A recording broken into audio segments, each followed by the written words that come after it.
Hello, I'm FPX again, welcome back to videos. So it's about one of the things that is going to change the gaming world as we know it, especially when it comes to Minecraft, because there is something that is almost a certainty as you go further and further out in time for the future of Minecraft. And that future, I believe, is that Minecraft will eventually become free to play. If this does happen, it will really change the gaming landscape as we know it, because it will be kind of the end of the huge trend we're seeing today in games moving away from a pay once model to a pay kind of as you go kind of thing. And if Minecraft does this, I really think the impacts will be huge. But let me speak about why I think Minecraft will soon be going free to play and give you the evidence in today's video, which I hope you all do enjoy. So please do like this video if you do like it, because it helps out the channel, and let us know you do like the commentary style videos. We're going to be doing a few of these in the nearest future, and if you want to see more, then liking the video is the best way to let me know. But let's get straight into it, and let's start by talking about why Minecraft will soon be free to play then, shall we? Because I think the evidence kind of stacks up by itself when you really dive in to the last few years of Minecraft history, especially in the post-Microsoft acquisition era. I think, maybe this was possible before then, but especially since then, all of their actions have kind of leaned in that direction, and let me explain why. So first, let's talk about how Minecraft is one of the biggest games of all time. Right now, it's the second best selling game of all time, and it's one of the most played games of all time, and most of those sales have come in from the mobile edition players, as it used to be called, the Pocket Edition, but just Minecraft on the mobile, as it's mostly referred to today. You can play Minecraft on your Android phone and your iOS devices, and that's where most people are actually playing. The exact numbers haven't been released in a very long time, but we can expect, based on their current sales, that it's close to 100 million sales of the apps on both those stores. It is one of the best-selling, mobile games of all time, and it doesn't take a genius to work out why, because playing a fully fledged game like Minecraft on a phone is pretty darn good. And basically, the fact that it's done so well is really more shocking when you look at the price tag. If you've ever bought Minecraft on a phone, which statistically you probably have, the price tag is really quite shocking compared to other games. It's a lot cheaper than the Java version of the game, or than the Windows 10, or than the console versions. That's admittedly true, but the fact that it costs $6.99 in a world where most Android apps are free and most iOS games are 99 cents or $2.99 or something, makes this success even more impressive. Have you ever seen one of those games that looks really good and it's like $19.99 and it makes you go, good one there, app, you almost thought someone would ever pay for that? And that's the reaction a lot of people might have to Minecraft, especially if they don't know it. But the fact that enough people are willing to pay $6.99 or £4.99 or whatever your regional equivalent is, which is significantly higher than most apps, that's impressive by itself right now, but it does mean that, it's got a significant disadvantage of trying to lure in new people who haven't heard of Minecraft or have only vaguely heard of it before. So combine that with the fact that the marketplace now means that their significant source of revenue doesn't have to be from this upfront sale. Making $6.99 once from someone is nice, but making, let's say every, month or so they buy a map that might cost $1 or $2, that can make significantly more money in the long run, even though Microsoft only makes 30% of the total gross sale. The fact that if they're making a consistent 60 cents a month can obviously add up to be a lot more than $6.99 after a long time. And that's before you consider the fact that there are a lot of people out there who are going to be buying a lot more than, one map a month, because with any, microtransaction system, there's always a big group of people who are putting in the most, and there are going to be some people who are like, I'll download a new map every single, day, or I'll download like 5 new maps every week when they release new ones. There are a lot of people like that, and when you include the fact that there are some pretty expensive maps, texture packs, mashup packs, the most expensive one right now costs more than Minecraft itself actually. When you consider all of that stuff together, it kind of makes sense that you can make more money from those in-game, again, map sales than you can from the outer game itself. And by itself, that's a compelling reason, but when you remember that if most people have already bought Minecraft anyway, and the only people who aren't playing Minecraft are ones who haven't got it for free, if you've already sold the game to people and you already can make that additional revenue, why not try and make that additional revenue on people who have bought it for free? That's kind of the core of where this is going. Like, if you've sold the game to as many people as who might buy it, even though more people kind of want it but just haven't got it on every single device, why not just give it for them for free and then make the money back later? That's a really significant business model. Again, most Android games in particular are just free and they have to make the money back somewhere in the game itself. Why not, fit to that marketplace eventually? It's something that really seems likely. And when you consider that Minecraft is this huge cultural icon, like, again, I'm looking around my room now, there's a bunch of Minecraft merch that's everywhere. Minecraft is just widely known, by some people it's known as the YouTube thing, by some people it might be known as like that whole thing that loads of kids are playing and I don't understand,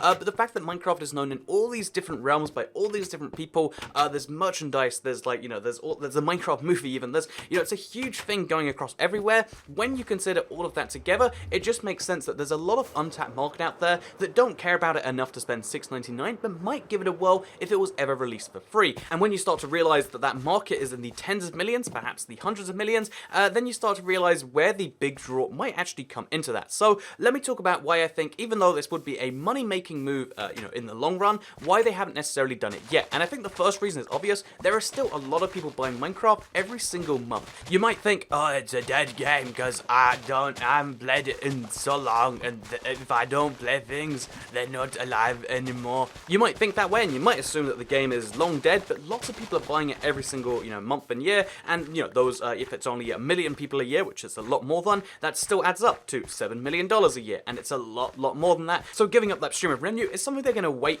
for quite some time to do, until it does start to taper off. And remember that eventually there is only so many copies of Minecraft you can sell, just by nature of the fact that they're starting to hit the limit on how many, actual internet-connected Android, iOS, etc. compatible device owners there are in the world, and the proportion of those that are eventually buying Minecraft. When you have, close to 100 million, you've got to start to think like, wait, that's one in like every 70 humans alive, and of every 70 humans, how many can speak one of the languages, and also has access to an Android, iOS device, and also has regular access to the internet and some exposure to Minecraft, because it doesn't usually hit like the top charts anymore. There's all those things you have to hit together, and eventually they're going to reach the peak of that. So after they've reached the peak of that, or perhaps after something else, which I think is also coming up, after it becomes the best-selling game ever. If you don't know, Minecraft is currently the second best-selling game of all time. It's coming very close to Tetris, and given that Tetris is the best-selling game of all time, and given that they have yet released the numbers for the last 8 months of sales, it could be that they'll pass it in the next 2 or 3 years at some point. I think that if they're the second best-selling game of all time,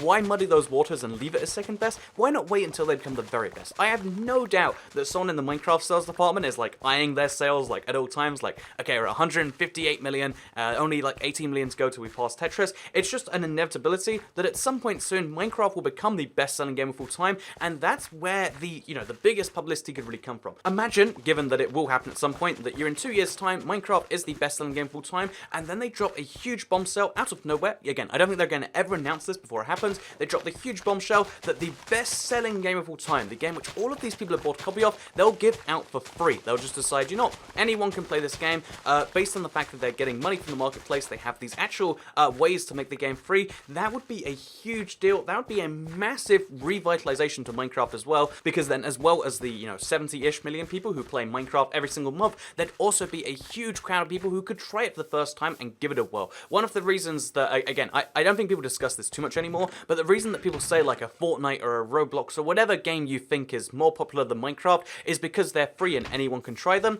We are moving into a world where I think all games are going to have some free element. Paid games are going to mostly be about story and single player. If you want to have a multiplayer game, you need buzz to sell it, and given that Minecraft is increasingly a game about using the internet and multiplayer and stuff like that, the whole point of the Better Together, the Bedrock version, is to bring all these platforms together so you can play multiplayer anywhere with anyone that you like, which is a huge thing. The reason they put a lot of effort into that is because they're making a shift towards multiplayer, and to have a multiplayer game, be a paid thing, it's doable, it's happening. Minecraft is doing quite successfully, but to have a free game would be huge for everyone involved. So given that everyone will eventually benefit, especially after it becomes the best-selling game full time, it kind of just makes sense. And in case you think, no, there's no way any product that's selling for $7 will eventually become free, think about literally every single game on, Gamers of Gold, or the PlayStation Plus bundle, or even the Humble bundles, where it used to be you could pay like 1 penny and get, like 6 games. So many games have given themselves out for free after they launched, because 1, the sales taper off after a certain point, and that's eventually going to happen for every single game,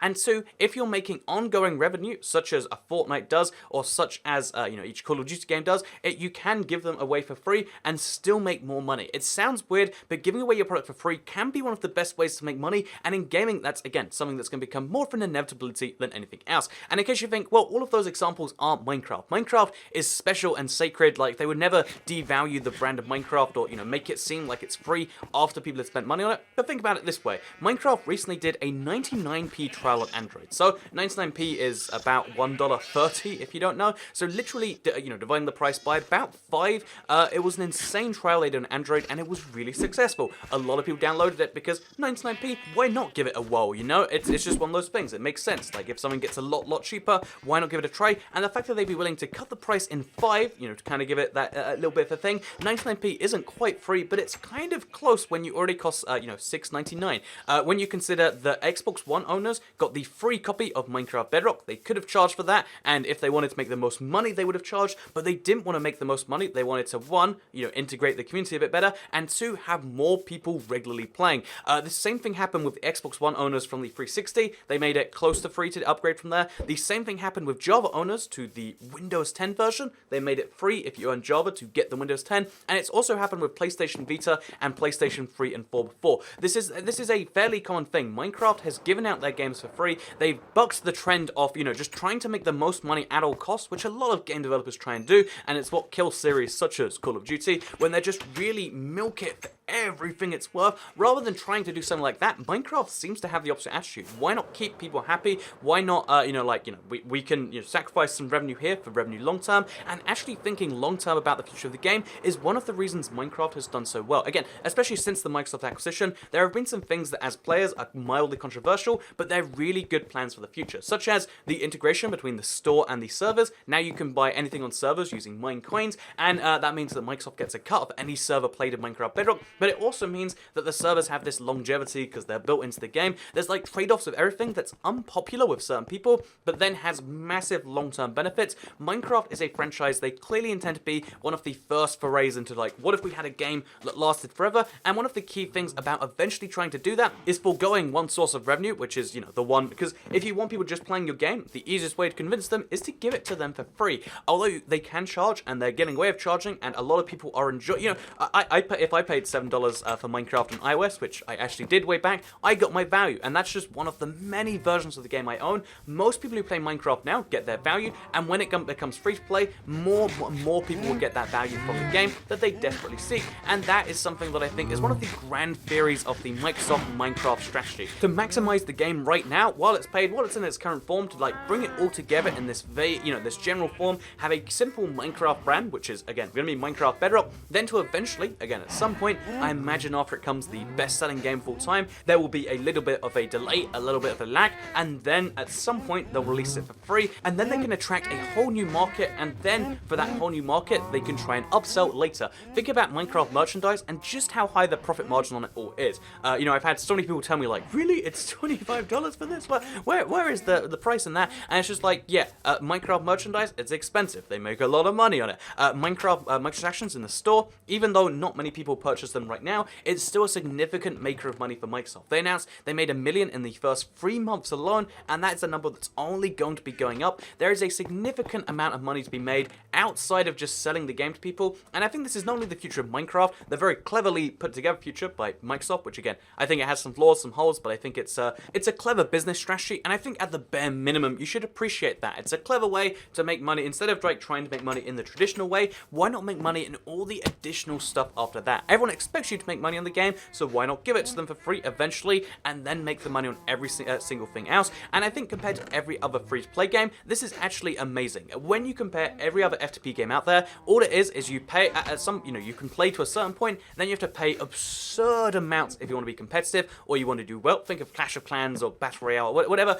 All these different games, you have to pay at a certain point absurd amounts, and it just basically locks off people who aren't, millionaires, or even at least, tens of thousands of theirs, or just willing to get into debt to play a game. It's terrible. The way these models work are horrific, whereas Minecraft's like, it's free, do whatever you want. And also, if you want to do some stuff on servers, you can pay them, but it's fine if you don't. And also, if you want to play some extra maps, and you don't want to download them yourself, and you want to get the highest quality ones available, you can do it there. It's a really good deal compared to every other free-to-play game, and I think that's something I really like Microsoft for. Again, when you compare Minecraft past to Minecraft present, then it might not be a favorable comparison, and that's where, you might say something different, but given that Minecraft has existed for 9 years, I think the plans they have for the future are at the very least commendable. I think they're at the very least clever, and that's something we have to all keep in mind. So anyway, I hope you all enjoyed this video. Do keep in mind that Minecraft's 10th anniversary is coming up next May, so expect something to come out then. I don't know what for sure, but I'll just mention this right now, so I can seem clever if it does happen, but I hope you all enjoyed the video. I hope you learned something about the grand theory of where Microsoft is taking Minecraft. Like this video if you do like it, because it helps out the channel, and lets me know you do like the commentary style videos. Again, I'm just be doing a few of these in the next few weeks, and I think it's a fun new format that I hope you did or enjoy. If you want to see more Toy Cat podcast stuff, then make sure you subscribe with notifications turned on, because you can, again, I want to do a lot more audio style content, both on this channel, the third channel, all the places in between, so make sure that you subscribe, and we'll see what happens in the near future. Thank you very much for watching, and I'll see you all next time. Goodbye.